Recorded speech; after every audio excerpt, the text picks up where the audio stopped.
வணக்கம் நேயர்களே, நான் உங்கள் மணிகண்டன் பிரபாகரன். பக்தி யுகம் சேனல் மூலியமா அவங்க சந்திக்கல மிக்க மகிழ்ச்சி.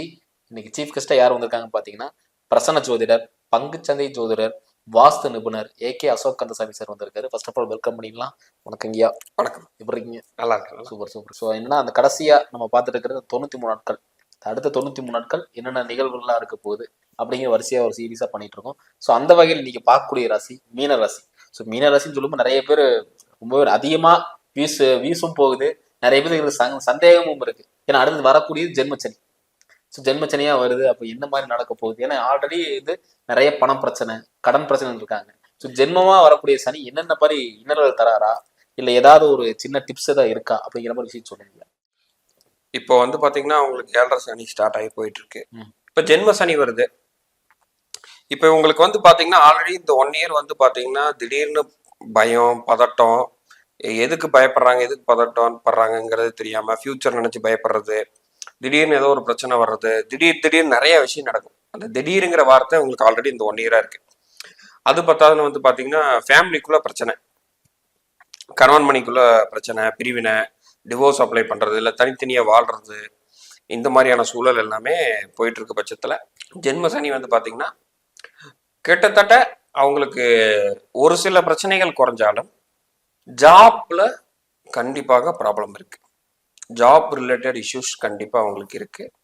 அதே போல வந்து பாத்தீங்கன்னா பிசினஸ் பண்றவங்களுக்கும் வேலையாட்கள் செட் ஆகாம, இல்ல செய்யற இடத்துல இப்போ ஒரு முதலாளியா இருக்காங்கன்னா அங்க வந்து தப்பு நடக்கிறது வேலையாட்கள் மூலியமா, அதனால பிசினஸ் அடிபடுறது, இல்ல பிசினஸ்ல இருந்து திருடிட்டு போறது. ஸோ இந்த மாதிரியான விஷயங்கள் எல்லாமே மீன ராசிக்கு நடக்க போகுது. ஒரு குட் நியூஸ் அப்படின்னு வந்து சொல்ல போனா வந்து பாத்தீங்கன்னா, வீடு வாங்கணும்னு நினைக்கிறவங்க அடுத்த 93 நாட்கள் கழித்து தாராளமாக அவங்களுக்கு ரொம்ப ஒரு நற்செய்தியா இருக்கும். வீடு கட்டுவாங்க, வாகனம் வாங்குவாங்க, ஒரு இடத்துல இருந்து இன்னொரு இடத்துக்கு போகணும், நான் இந்த இடத்துல இருந்து இந்த இடத்துக்கு போனா நான் எனக்கு கொஞ்சம் நல்லா இருக்கும்னு நினைக்கிறவங்க எல்லாருமே கண்டிப்பாக வரக்கூடிய 90 டேஸ் கழிச்சு அவங்களுக்கு அது கண்டிப்பா நடக்கும்.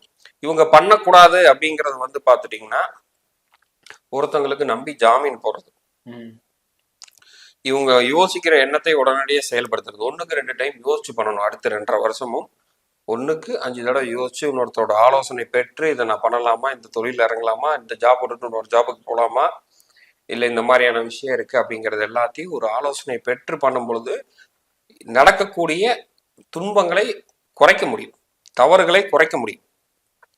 இவங்க எடுத்தாப்புல பண்ணும் பொழுது எல்லாமே அது நெகட்டிவான இம்பாக்ட் வருவதற்கான வாய்ப்பு தான் அதிகமா இருக்கு மீனராசிக்கு. சூப்பரா சொன்னீங்க. ஏன்னா மேஜரா பார்க்கக்கூடியதே வந்து அந்த ஜென்ம சனி தான். ஸோ ஜென்ம சனி வந்து தன்னை தானே செதுக்கிடுமா, அதாவது நம்ம பொதுவா சொல்லுவாங்க, நீ என்னதான் சம்பாதிச்சாலும் ஒரு நாள் உட்கார்ந்து நீ அனுபவப்பா அப்படிம்பாங்க.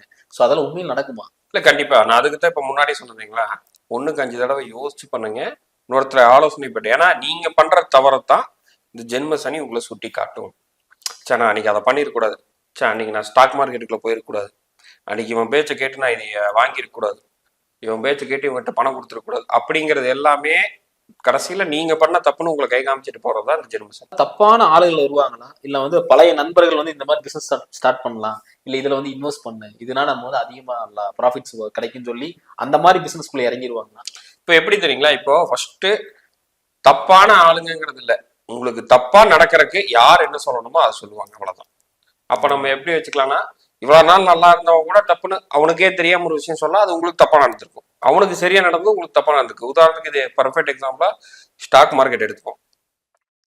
அவரு இந்த மாசம் ட்ரேட் பண்ணி ப்ராஃபிட் பண்ணிருப்பாரு, நீங்க லாஸ் பண்ணிருப்பீங்க. பட் உங்களுக்கு ட்ரேடிங் பண்ணடான்னு சொல்லி கொடுத்தவங்க உங்க நண்பரா இருக்கலாம்.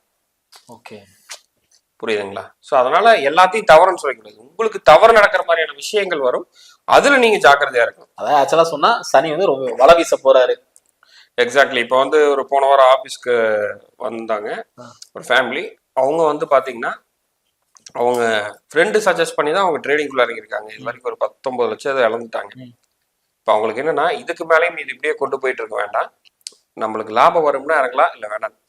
ஸோ நம்ம அவங்களுக்கு 2026 6வது மாதம் வரைக்கும் இந்த சைடு வரவே கூடாது, அதுக்கப்புறம் நீங்கள் வந்தீங்கன்னா லாபம் சம்பாதிக்கலாம் அப்படிங்கிறத நம்ம சொன்னோம்.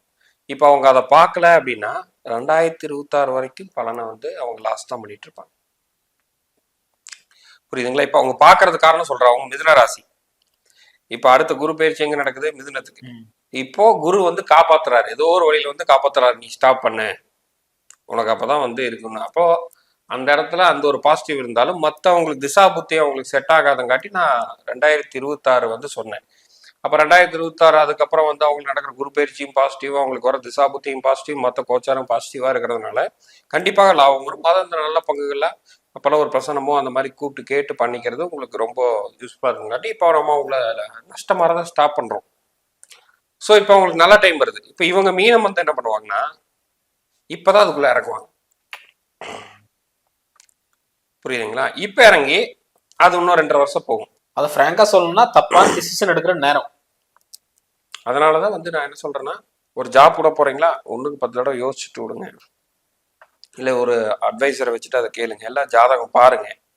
உங்க ஜாதக திசா புத்தி ஸ்ட்ராங்கா இருக்கும் பட்சத்தில் தொந்தரவு இல்லை, பெரிய தொந்தரவு இருக்காது. திசா புத்தி வீக்கா இருந்துச்சுன்னா கண்டிப்பா பெரிய பாதிப்பை கொடுத்துரும். ஓ, இந்த மாதிரி பாதிப்புகள் வரும். அதே மாதிரி இப்ப பாத்தீங்கன்னா மிதுனத்துல குரு வராரு, உங்க ராசி அதிபதியே அங்க வந்து பயிற்சி இருக்கா பெயரா இருக்காரு. ஸோ அப்படி இருக்கும்போது 4ஆம் ஸ்தானம் குரு வராரு. அப்ப இப்ப நீங்க சொன்ன மாதிரி இந்த வீடு வாகனம்லாம் வாங்குறாங்க, அது வந்து கடன் மூலியமா தான் வாங்க முடியுமா, இல்ல வந்து அதுக்கான வசதிகள் கிடைக்குமா? இப்போ ஃபர்ஸ்ட் வந்து பாத்தீங்கன்னா இந்த இடத்துல இப்போ மேக்சிமம் கடன் இல்லாம யாரும் வாங்குறது இல்லை. குரோர்பதிஸே வந்து பாத்தீங்கன்னா லோன் போடுறாங்க. பட் உங்களுக்கு இந்த இனிஷியல் பேமெண்ட் கட்டுறது, இந்த கடனை கட்ட முடியுமாங்கிற எண்ணங்கள் தான் ஃபர்ஸ்ட் வேணும். யார் வேணா லோன் போட முடியாதுல்ல, முதல்ல எலிஜிபிலிட்டி இருந்தால் தான் லோனே கொடுப்பான் பேங்க்ல. இப்போ நம்மளுக்கு வந்து ஒரு 20 lakhs கார் வாங்குறீங்கன்னா அட்லீஸ்ட் நீங்க ஒரு 10 lakh பே பண்ணுவீங்க. 10 lakh பே பண்றதுக்கான விஷயம் உங்களுக்கு கிடைக்கும்னு சொல்றேன். ஸோ அந்த எலிஜிபிலிட்டி ஆயிரும். ஆமா ஆமா. சரிங்கய்யா, இதே மாதிரி பார்ட்னர்ஷிப் பண்றோம், பார்ட்னர்ஷிப் பண்ணி ஸோ ஒரு பிசினஸ் பார்ட்னர்ஷிப் பண்றோம். ஸோ அப்படி வரும்போது டாக்குமெண்ட் நம்ம வந்து சைன் பண்றது, ரெண்டாவது வந்து நம்ம பேர்ல வச்சு இன்னொரு பொருள் வச்சு கொடுக்கறது, ஸோ இந்த மாதிரி விஷயம்லாம் பண்ணலாமா? இது பண்ணலாம். ஃபர்ஸ்ட் வந்து என்னன்னா, இப்போ ஒரு ரியல் எஸ்டேட் பிசினஸ் பண்றீங்கன்னா தாராளமா பண்ணிக்கலாம், ஒன்றும் பெரிய இஷ்யூஸ் கிடையாது. இல்ல நீங்க வேற ஏதாவது ஒரு தொழில் பண்றீங்க அப்படின்னா 1க்கு 100 தடவை யோசிச்சு பண்ணு. அதுதான் நான் சொல்றேன். ஏன் சொல்ல வரேன்னு வந்து பாத்தீங்கன்னா, அந்த சந்திரங்கிறத மனோக்காரன். இப்போ மீன ராசிக்கு சந்திரன் மீனத்துல தான் இருக்கு, அப்படி இருந்தா தான் அது ராசி. அப்ப அங்க சனி வரங்காட்டி எண்ணங்கள் தவறாகும், ஒரு தப்பான டெசிஷன் எடுக்க வச்சிருக்கும். இப்ப மனம் சரியா இருக்கணுங்கிறதுக்காக தான் நான் 1க்கு 10 தடவை நம்ம யோசிக்க சொல்றோம். ஒரு டைம் யோசிச்சா சரின்னு வரும், 2 டைம் யோசிச்சாலும் சரி வரும், 5ஆவது டைம் யோசிக்கிறப்ப கொஞ்சம் வெயிட் பண்ணி பண்ணலாம்ங்கிற எண்ணங்கள் வரும். அதையும் தாண்டி சரியா இருக்கிறதுக்கு ஒரு ஆலோசனை பெற்றுங்க, இல்லை ஒரு ஜோதிடர் பாருங்க, ஒரு பிரசனம் கேளுங்க, ஜாதகத்தை பாருங்க, பார்த்துட்டு எடுத்துக்கிறது தான் சிறந்த ஒரு சொல்யூஷன் நம்ம சொல்றோம். இப்போ கடந்த 2.5 வருஷம் பாத்தீங்கன்னா கடன் மேல கடன் வாங்கியிருப்பாங்க. ஆமா. ஸோ இப்போ நடக்கக்கூடிய காலத்துல இந்த காலத்துல எல்லாம் பாத்தீங்கன்னா அவங்க வந்து இருக்கிற கடன் எல்லாம் தீர்க்க முடியுமா? இப்போ ஃபர்ஸ்ட் வந்து பாத்தீங்கன்னா இனி வரும் காலத்துல உங்க கடன் கொஞ்சம் தீர்க்கறதுக்கான சூழல் இருக்கு, பட் முழுமையடையாது. ஏன் அதையும் நம்ம சொல்றேன்னு வந்து பாத்தீங்கன்னா, இந்த 2.5 வருடம் இவங்க ஸ்லோவாயிருவாங்க. மீன ராசிங்கிறது ஒரு ஸ்லோவாயிருவாங்க, எந்த விஷயத்தையும் வேகமா செய்ய முடியாது, சிந்திக்கும் திறன் கம்மியா இருக்கு. அப்படி சொல்லலைங்க, எண்ணங்களே மாறி யோசிப்பாங்க.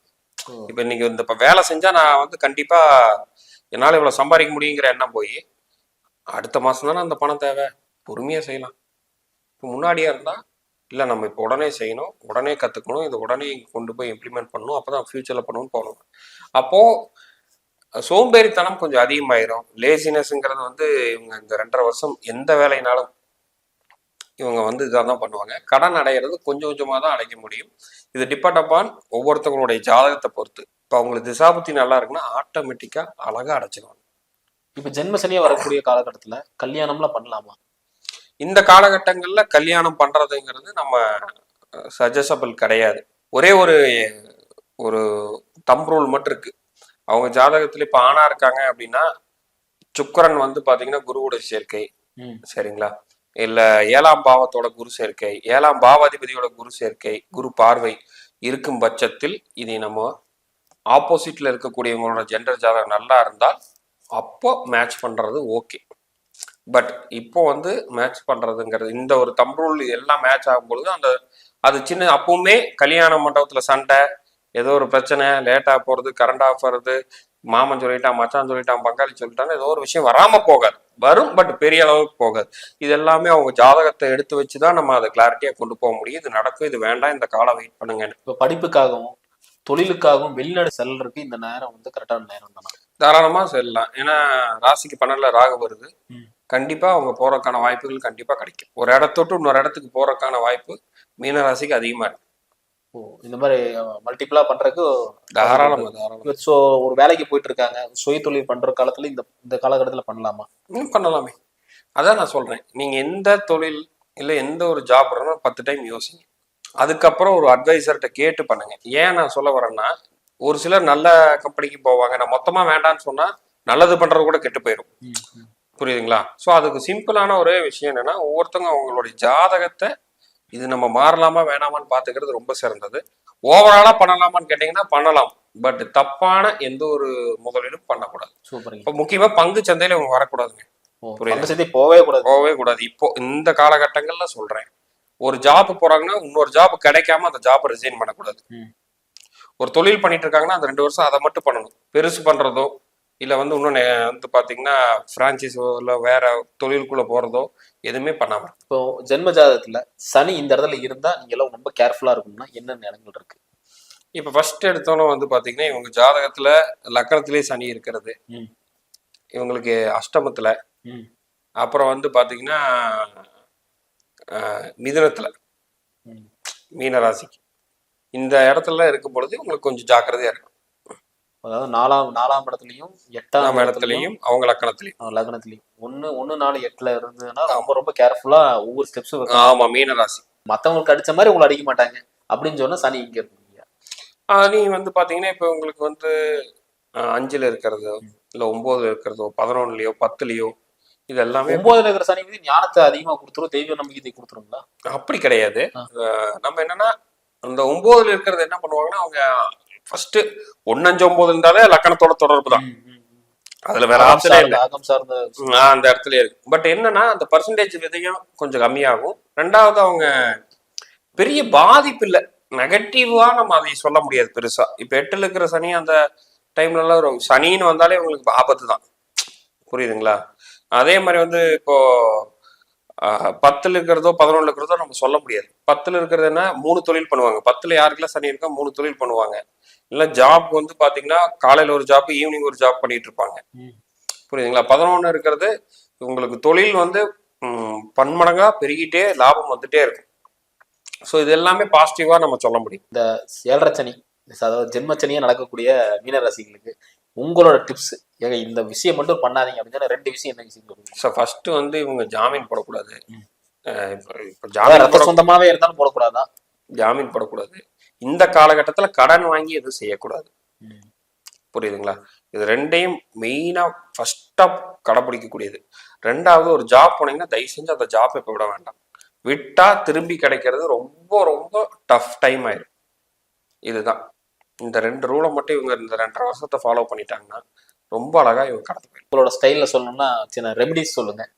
ரெமிடிஸ் இவங்க மீன ராசிக்கு நான் எப்பவுமே நம்ம சொல்லக்கூடியது தனுசு மீனம், இவங்க 2 பேருமே முருகர் தான் ஃபர்ஸ்ட்.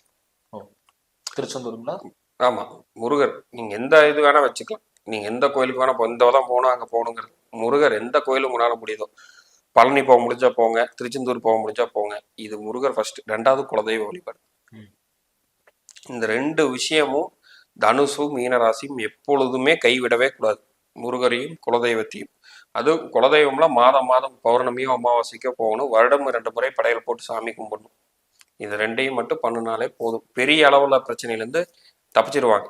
ரொம்ப நன்றிங்கய்யா, ரொம்ப அருமையான டெப்தான் சொல்லிட்டீங்க. அடுத்தடுத்த எபிசோட்ல பார்க்கலாம். நேயர்களே, இந்த வீடியோ உங்களுக்கு பிடிச்சிருந்தா மறக்காம லைக் அண்ட் ஷேர் பண்ணுங்க. இதே மாதிரி இன்னொரு காலம் சந்திக்கும் வரை உங்களிடம் விடைபெறுவது உங்கள் மனைவி பிரபாகரன். நன்றி, வணக்கம். வணக்கங்கய்யா. வணக்கம்.